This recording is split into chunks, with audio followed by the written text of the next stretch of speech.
this was the street that Shoeless Joe Jackson lived on, but they moved it.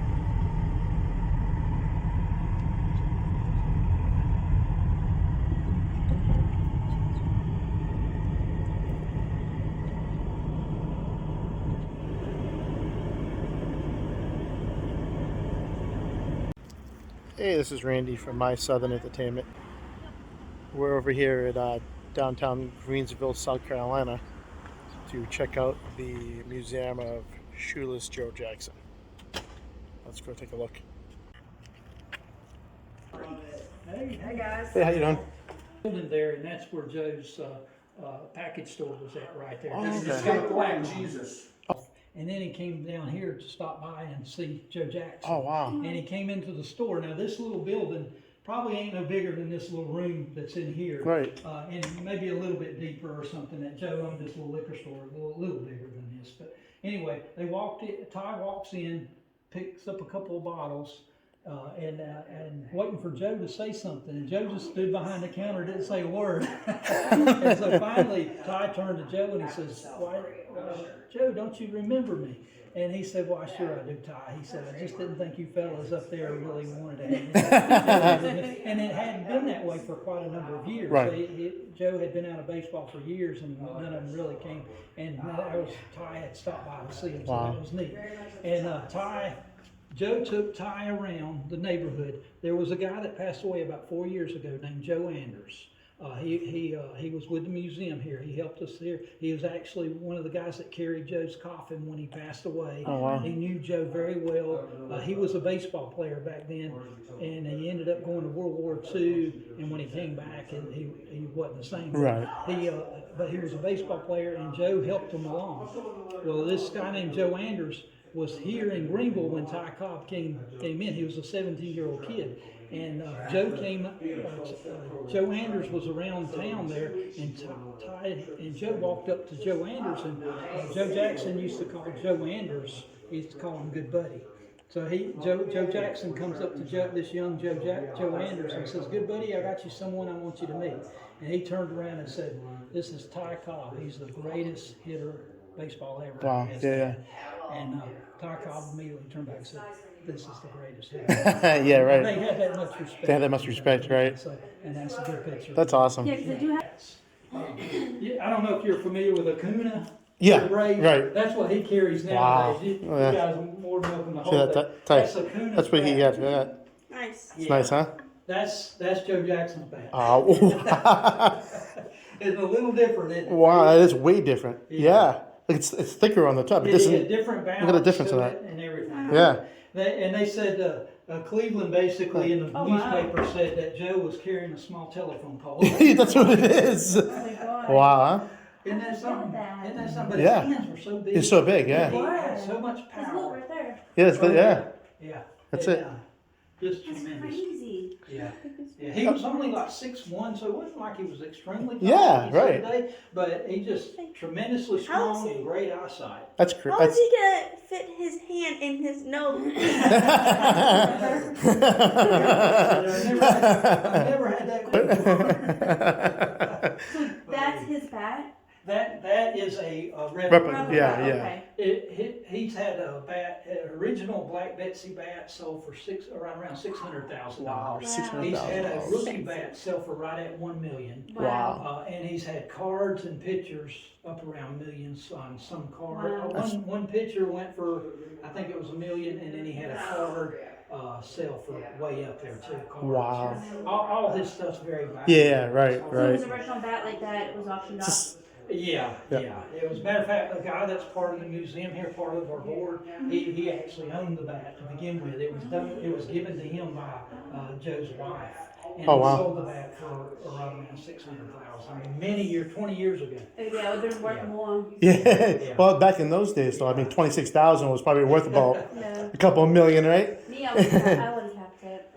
But you can see, now that's Ted Williams. We have a statue over here, which you've probably seen. Yep. And when we were gonna dedicate that statue, Ted Williams was gonna come down for it. And he was, a matter of fact, the Dodgers coach, old Dodgers coach. Lasorda. Lasorda, yeah. Lasorda did come, but Williams was going to come too. Oh, wow. And he sent this letter. He was apologizing that he wasn't going to Oh, make wow, it. He that's was sick. awesome. He said he Yeah. was sick. And just That's awesome. not long after that, he passed away. Right. So he was that sick. And They so- had, Well, they had the, actually, his father, it was his grandfather's. He's a picture of Ted Williams and Babe Ruth. Oh, wow. I have it in my house. Yeah, it's We a, have it now. they made there's a tunnel in Boston that goes to Fenway Park, and it's called the Okay. Ted Williams Yeah. Tunnel. Oh, really? Yeah, so they Didn't know that. named it after him. Yeah, That's cool. it has a big plaque and Have you everything. guys been up to Fenway? I know you have. Yeah. Oh yeah. Oh, yeah. You guys- We have been I, in. I would love to go. I've never been. There's 2 ballparks still being played in that Joe's hitting balls out of. One of them, of course, would be Fenway. Yep. Can you think of the other? Chicago. Chicago. Yep. Why Chicago? Because of the yeah, It's a National League park. it's a National League Park, right? And Joe never played in the National League. Oh, really? Really? Yeah, I didn't think of that part. Here's how it is. Back in those days, they only had 2 teams make it to the World Series. Right. You only have 2 teams.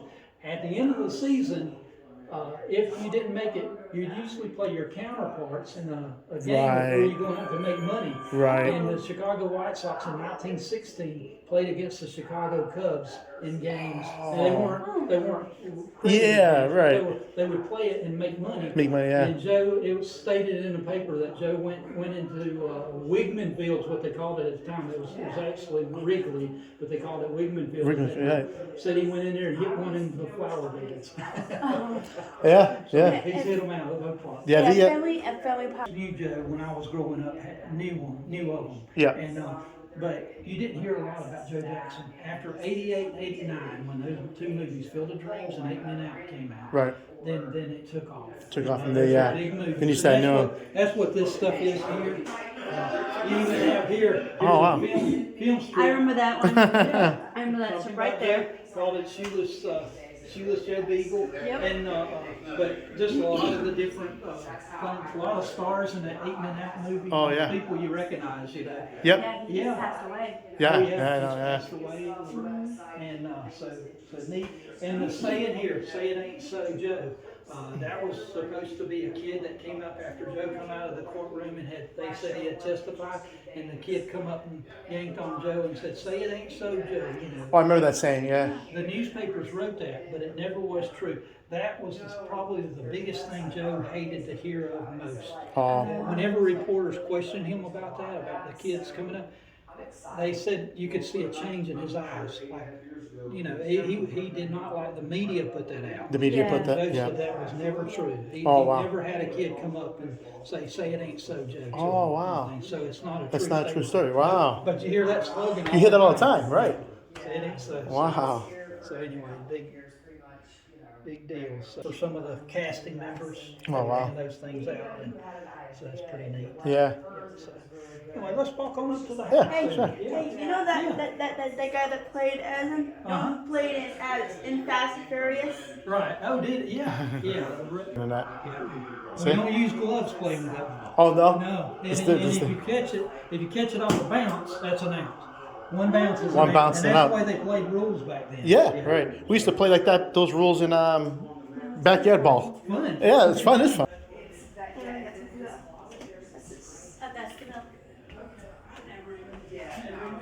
Yeah. I don't think I know that. This is gonna work for Tyler. I thought about somebody until she told me. Oh yeah. You know, Yeah. so, okay, I just want to give you that heads up. Sorry. No, thank you.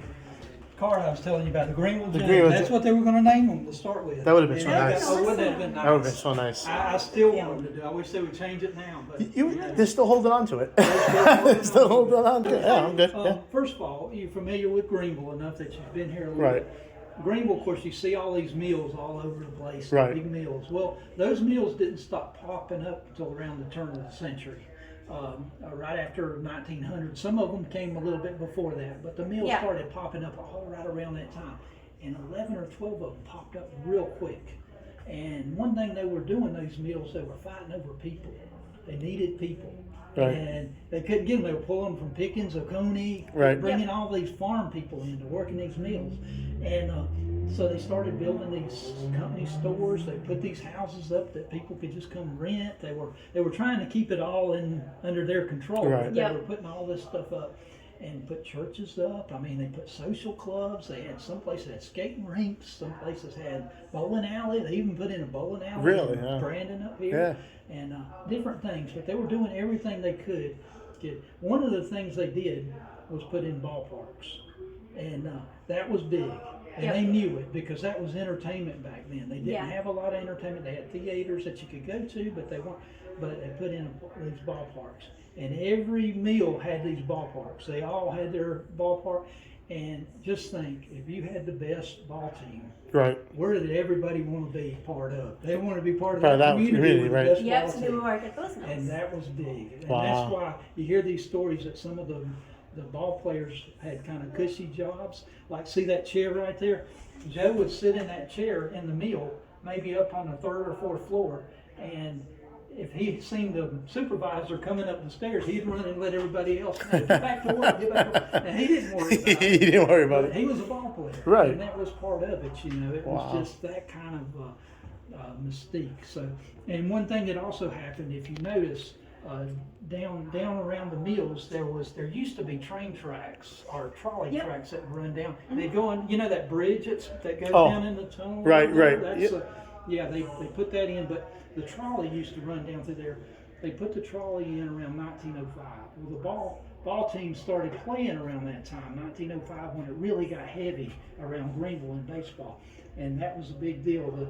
The Greenville did it because they wanted to draw some of the people that were working in these mill communities back into the town. But what it did is it gave people the opportunity to go from one ballpark to another by hopping on a trolley and going to another ballpark and watching ball games. So it was big for Greenville, and it was big for the baseball community in Greenville. So that's awesome. that was going on. And see, Joe played with Brandon. This is Joe here, right there with Brandon. Oh, wow. Yep. And then this is Joe Jackson here with Victor Mill in 1907. He also played part of the 1906 season with Victor. They bought Joe's rights out. The teams would go and they'd have these great players, and then other mills, like I was telling you, they wanted to have the best team, so they would buy it. would get to come play for them. And Joe awesome. played for Victor and made more money, you know. So, Right. And then along came while Joe was with Victor Mill. This fella here, Tommy Stouch, right here, he was a major league player that played with Hannes Wagner with the old Louisville team. Wow. And he lived just up the road here, and he also lived up by the old train station. But he ran some of the Greenville teams around here, the early teams. And he was coaching this team. They usually only have 12 players that played on the teams. They'd have all their pitchers and every player was there in that lineup right there. At the end of the season, they could add more players, but they pretty much had 12 players going. And so in 1908, Joe was with the Greenville Spinners. They came. Tommy Stouch came to play against the Victor Mill team, took some of his players, and he was up there playing against Joe. Joe got up to bat with Victor, and Tommy Stouch was playing second base. And Tommy, like I said, he played in the majors. And he said, this kid hit a ball at me. I didn't even have a chance to move. Oh, really? And it hit off my shins. And he said, this guy, if he does that all the time, he must be some ball player. So then he signed Joe. And Joe, midway through this season in 1908 with the Greenville Spinners here, Joe's team was leading the league. The Greenville Spinners was leading the league. And there was a team just down the road called the Anderson Electricians. And they were in last place. And they were going to come into Greenville here and play against Joe's Spinners. They usually play a series of 3 games. And the first game started on a Thursday. Well, that first game, Joe's team, leading the league, was getting demolished by this last place Anderson. They were called the Anderson Electricians, 1908. Right. They were getting demolished by them. So they decided, they were getting beat something like 15-3. So Joe's coach decided to bring Joe Jackson in from center field to let him pitch. He wasn't a pitcher. He pitched some in the textile leagues. So he brought Joe in from center field. Back then they would do what they call calling the game. They would have a guy sitting up in the stands with a telegraph thing. Okay. And he would send a telegraph to an auditorium in Anderson. And folks would be sitting in the auditorium, and a guy would read play-by-play. Oh, okay. Of the game. Yeah. And they'd say if he got a hit, he'd tell them that he got a hit, and they'd type it. Well, when Joe was going to come in to pitch, the little telegraph operator from Greenville decided to play a joke on these Anderson fans down there, and he said, when Joe came in, that the coach, Tommy Stout, sent the 10-year-old mascot out to take Joe's place in center field. And there's the 10-year-old mascot. It wasn't true, Yeah. but these fans in Anderson never knew that. They never knew that. They thought the 10-year-old kid got sent into the game. Well, Joe came in to pitch. He pitched the last 3 innings of the game. He hit 5 batters in 3 innings. Oh, wow. And one batter he hit, this is no lie, he hit the guy on the arm and broke his arm. He broke his arm. He hit him so hard. So, yeah. Well, the next day in the Anderson paper, they weren't very happy with the Greenville team. They were very upset with the coach for Greenville for sending in the mascot, which he didn't do. Right, They didn't right. know it. Didn't know, yeah. And then also, they were calling Joe Jackson Gatling Gun Jackson. Oh, wow. For Yeah. how wild he was. Right. Well, the next day, the Friday game, Greenville won that game, and then they played the Saturday game. On Saturday, everybody would travel around here. They'd go to all these games. They usually did it by train. And many of these Anderson folks came up to Greenville to watch this final game. And they got into the 7th inning, and again, Joe's team was losing by 1 run. And Joe comes up to his coach wanting to sit out of the game. And his coach wasn't going to let him do it. He was complaining his feet were bothering him. It might have been because he pitched a few games Right. earlier, we don't know. But he was wanting to sit out of the game. Wouldn't let him. So Joe got the bright idea of taking his cleats, putting them in the dugout, and he went out in the center field in his stockings. Oh, Well, nobody seemed to notice. Yep. So Joe came in to bat that next half inning. He was the first batter up, and he hit a ball. The papers even stated this, that ball was the furthest ball they had seen hit at the Greenville Stadium ever. And so as Joe was rounding third, headed for home, one of these upset Anderson fans jumped up out of his seat and shouted, "You shoeless so-and-so." that's how he got And it. that's how he got That's how he got his name. nickname. Wow. And he came back an inning or 2 later and got a hit, which won the game for Wow. him. And that was during That was mid-season, it. around June, Wow. early June of 1908. That's awesome. Yeah, and that's Joe there, Joe Jackson there. That's Tommy Stout's the coach. That's Hyder Bar. That player Wow. went with Joe to play with the Philadelphia team in 1908. They were 2 good ball players. This whole team had a lot of good ball players. Matter of fact, there's a fellow that's not shown in here. His name's Ivy Wingo. And when Joe was first starting with this team early on in the season, Ivy Wingo was a catcher, and Joe in a preseason game got to actually pitch a preseason game, and they did very well. And Ivy Wingo was the catcher. Well, Ivy Wingo got let go from the team, and then they brought him back towards the end of the season when they could bring more players on. And Ivy Wingo in the 1919 World Series, he was the catcher for the Cincinnati Reds team. Oh, wow. And Joe was That's playing right, with yeah. the Chicago White Sox at that time. So it's pretty neat. A lot of good ball players on that team. That's Joe Anders, the fellow I was telling you about earlier. Oh, yeah. The ball player. And these are some of the Brandon teams. They were celebrating Joe Jackson night at Brandon Ballpark up here, that little ballpark you guys were at. Okay. They were celebrating Joe Jackson night there and just honoring Joe. So, That's awesome. Yeah, years later. So. And of course, this is just some of the different things. Tom Perry wrote baseball, textile baseball there. He's tremendous. He passed away with cancer, but he was part of the museum. Good fella there. And but he wrote a lot of the history of textile baseball, which Oh, wow. was pretty neat. And just some of the different bats. Greenville had a bat company here that used to make bats. Here's Ian Beck. Yeah. I think it was yeah, and then of course the Joe's things like that. That's a nice hat too, huh? Oh yeah, I like yeah. that. What, do they still sell those? You can find this online, but You can? that's yeah. I've seen that hat online. I might have to buy one of those. Yeah, I like that. yeah. That's a nice Yeah, hat. that's pretty cool, isn't it? And then very much like this kid here, when Joe was young, he did that same thing. He Oh, right. With the machinery, and yeah, it was just very common for the kids. Yeah, the kids, yeah. Yep. And of course, here's another photo of Brandon Mill, and that's the ballpark that Joe would have played at. And I know they said he used to hit balls out, and I know there used to be a swamp over here, Right. and they would say he would hit balls into the swamp. Oh, wow. Yeah. That's a hike. That's a Unreal. long Yeah. ball right there. Oh yeah. It's cute. It's cozy. Yeah. You know? Yeah. Oh, you supposed And of course, you can see the fireplace there. If you look in this picture, there's Joe, and you can see the fireplace there. All right. We tried to set it up with some of the furnishing similar to what you see in there. Yeah. Oh yeah. Yeah. Yeah, he had his dog. Remember outside? He used to hold it. There's a picture of him outside with his dog. Yeah, I think you might see that right here. Oh, right there. That's it. Yeah. And there he is there. Oh yeah, there's the dog. See there? And they always had dogs. I remember one time Joe was coming back from Cleveland, I believe it was, and they were talking about him putting the bats in the car. He would name his bats. He'd have all these different bats. And then he also had some dogs, and he said, one guy said, well, these dogs must be pretty, some of them pedigree, some of them, he said, nah, none of them are pedigree. They're all mutts. And he had loaded his car up with the dogs. Wow. So they always had dogs. There's footprints of cleats outside. Was the most solid person I've ever seen. Yeah. He was so solid back there. He's so solid. Yeah. He's, Yeah, you couldn't mess with him. he's such a Gonna good. hit that ball. Oh yeah. Yeah.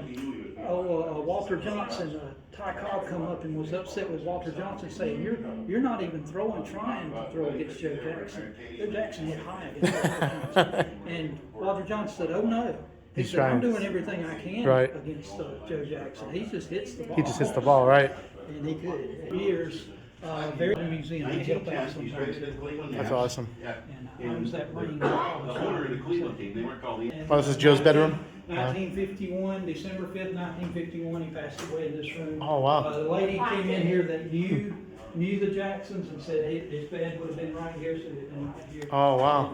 This is their bedroom. Spooky, haunted. Getting all the angles. Is he getting it up? What did he end up dying of? I forget. He had a series of heart problems. He had heart He's problems. caught up with Of course. Yeah, Yeah. and back then they didn't have Yeah, nothing. operations or anything like that. Yeah. Right. This is Joe here with the Savannah Indians, 1909. There and there. I love the Had uniforms. Good years with Savannah, led the league during that season in 1909. He led the league in 1908 with the Greenville Spinners.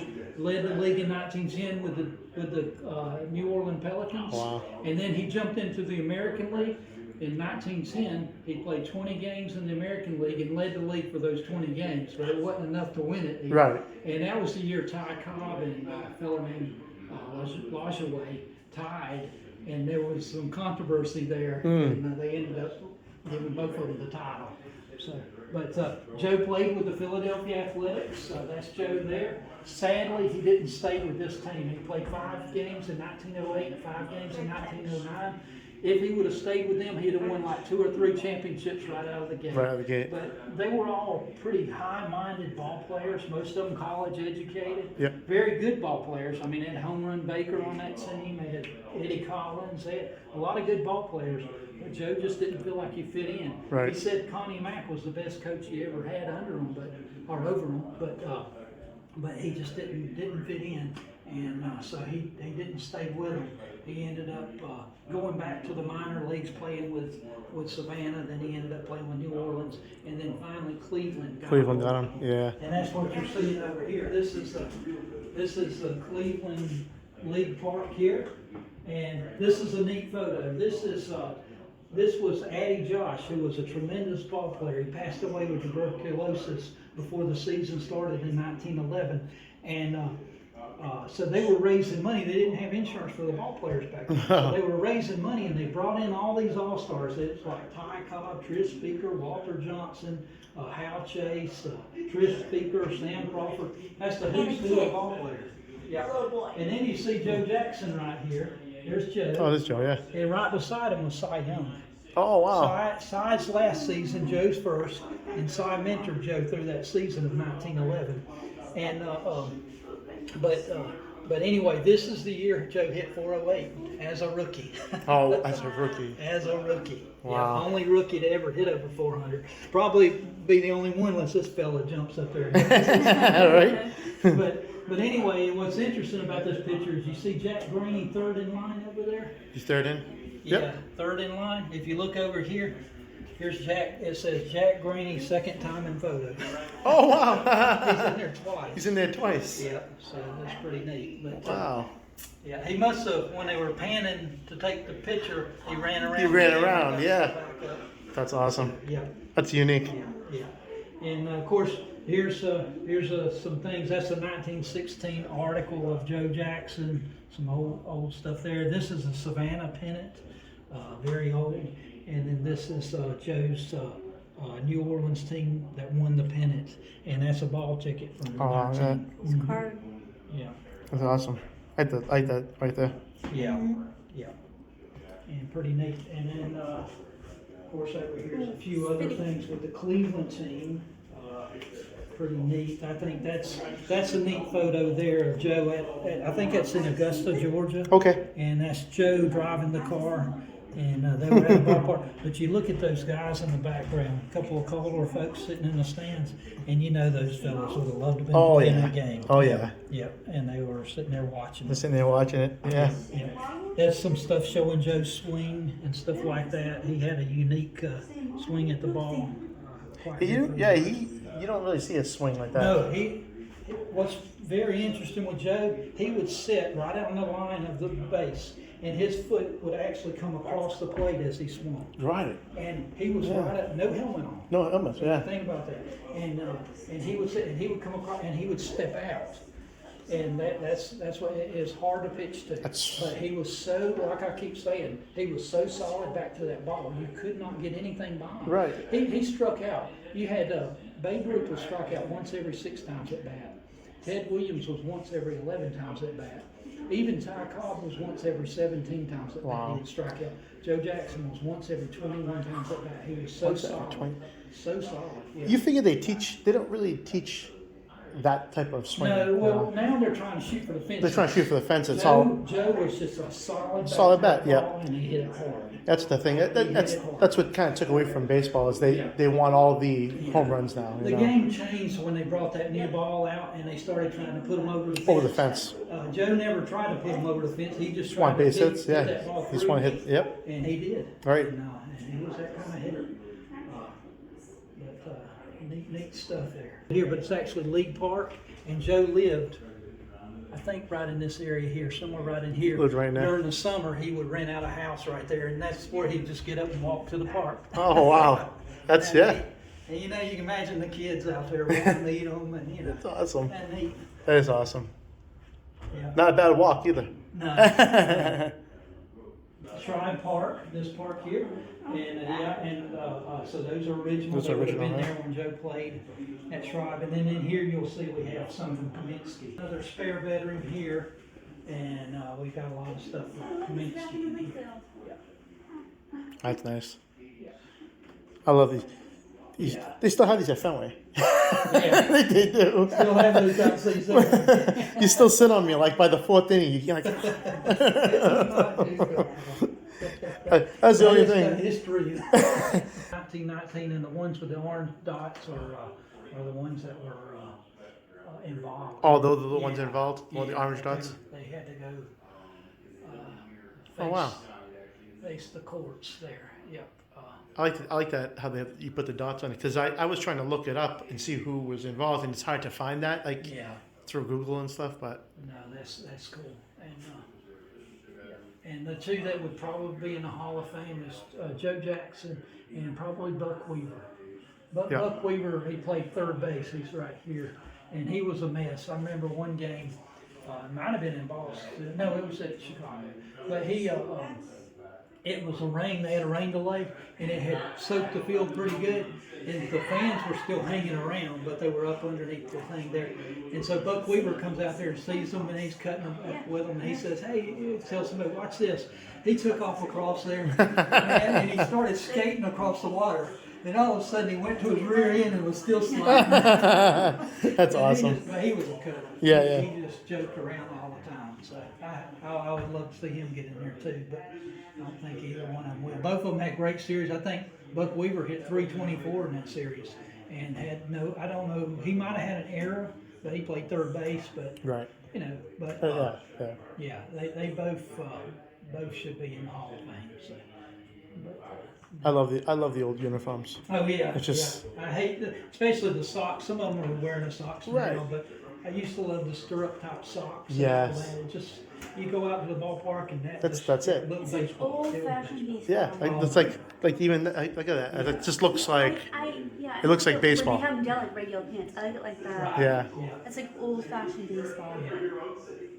No, does he have pictures with Ted Williams? Because I know he has one with Babe Ruth. No, he never was around. Ted Williams always said, see, Ted used to come into Greenville and play at the Greenville, at Meadowbrook Park, which was our old ballpark. Ted would come in here, and Joe lived here in Greenville. And Ted said years later, he said, man, I wish I would have just stopped by his house, because he would have met with me. So Yeah. I wish I'd have just stopped by and talked to him. Because he was compared, they were compared the two a lot. Yeah. Right, yeah. Now they're playing Talking baseball. up there, you are right. That's it, yep. Babe Ruth. Yeah. They're playing ball up there, I thank you for your time. I really appreciate it. Good lesson. Thank you. Have a good one. Stopping by.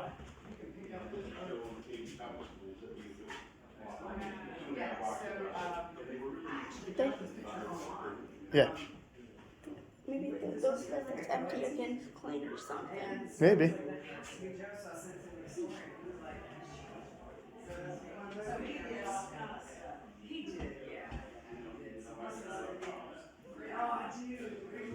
This those chocolate nothings. Whatever they're called.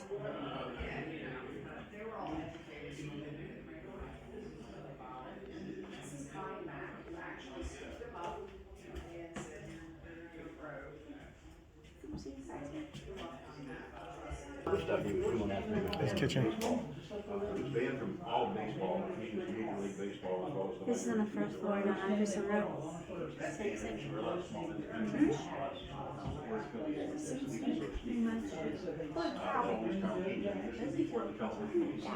of these small towns have this in them, so the thing they do on Friday night, go to the town ball game, and the town teams, so they weren't affiliated with anybody, so you could speak in and play with them, they'd advertise it, and, these sort of little town teams, they pass the hat and collect maybe $8 or $9 for every nickel from players.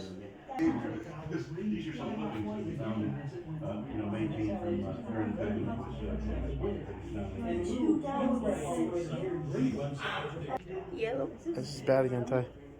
Ooh, I know, that's sweet bad. And just a little bit.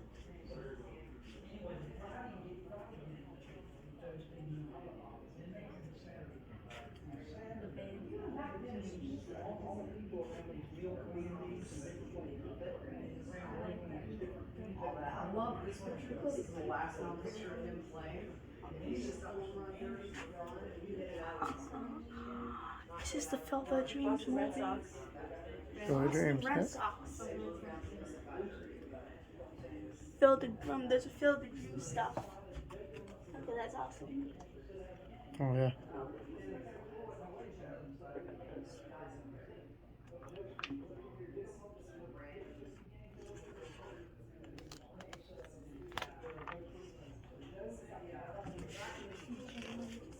Okay, but take an arrow, there it is.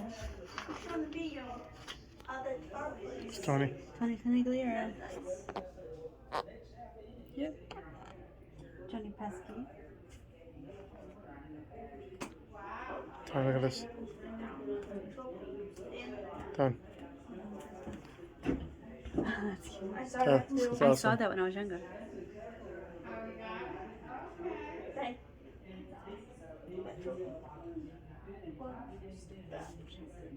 It's a museum. Okay, well, thank you so much.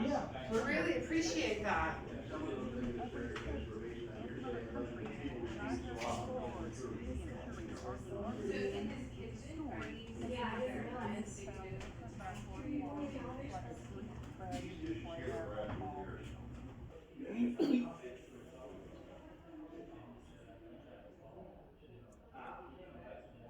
See, that's them. That's them moving the house. Right there. See? This house we're I'm in. looking after and after on. Okay, stay there. Okay. Board up a little bit. That's the house they were standing in now, is now the museum.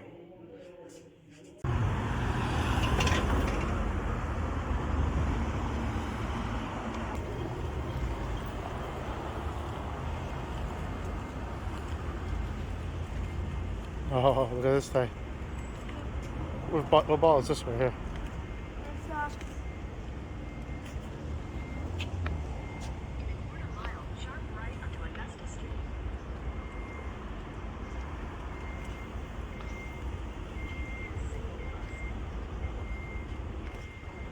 Here he is, Tay.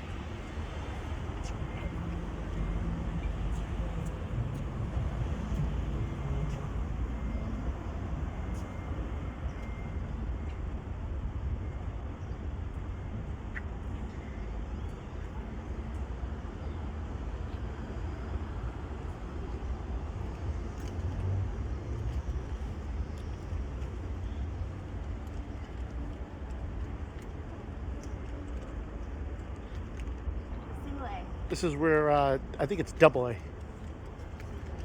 It's either double A or single A is where the Red Sox farm system.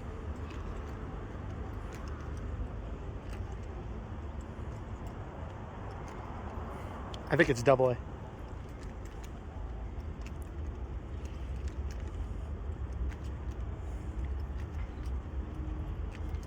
Oh, that's nice.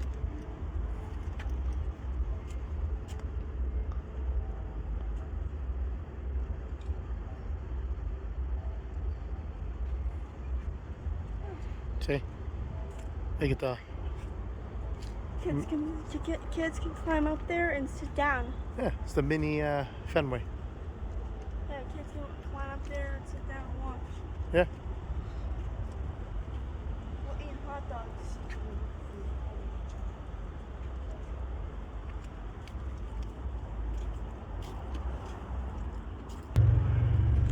So you get the mini green monster up there.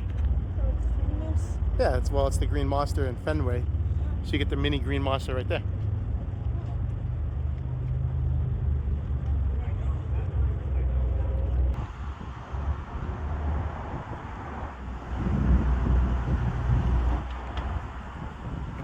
Here's your little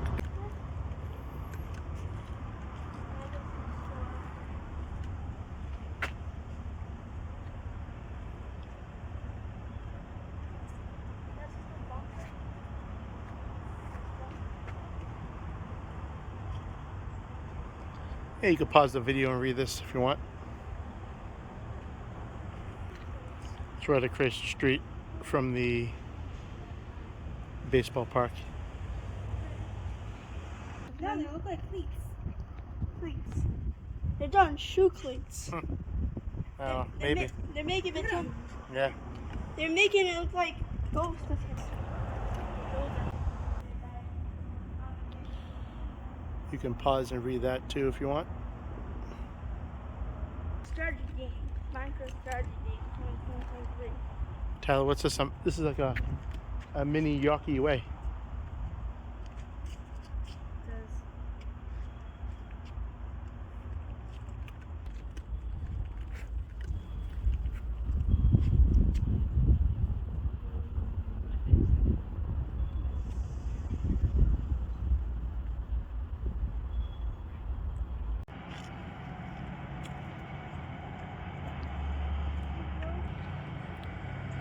So, this is the baseball park where shoeless Joe Jackson used to play.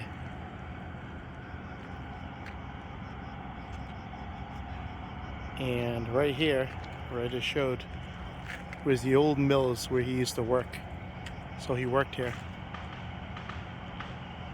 Snappers.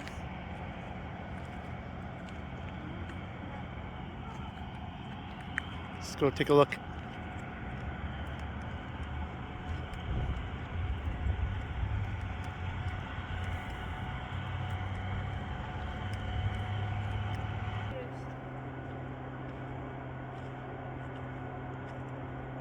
That's crazy, aren't they? He played on this field. Will you stop?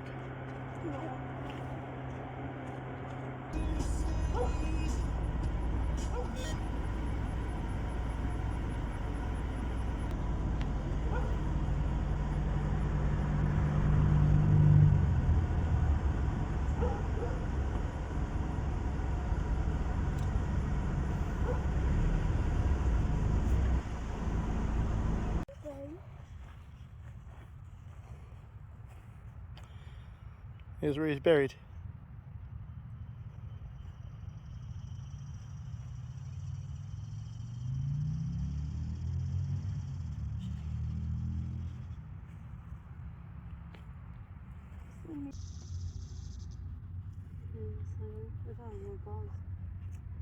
Yeah.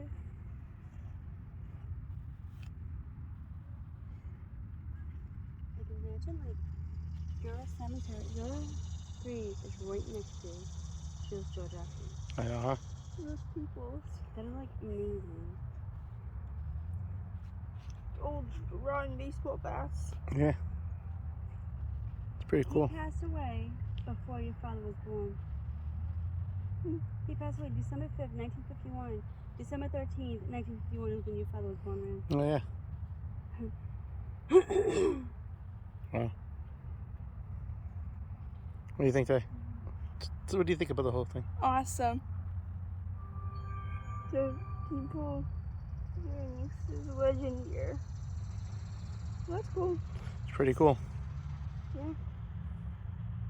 I should get 2 of those That's it. old baseballs. It says we all got to try harder for Joe. I'm gonna cut it. You know, eh? Yeah, put it right there. Give him a nice. Yeah. Hey, There you go.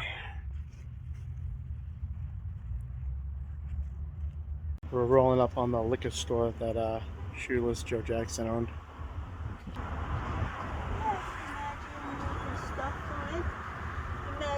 I can imagine, you know, our stuff. Register matching. That's cool. That is so cool. Respect. Respect. Awesome stuff. Be careful. That's It's awesome.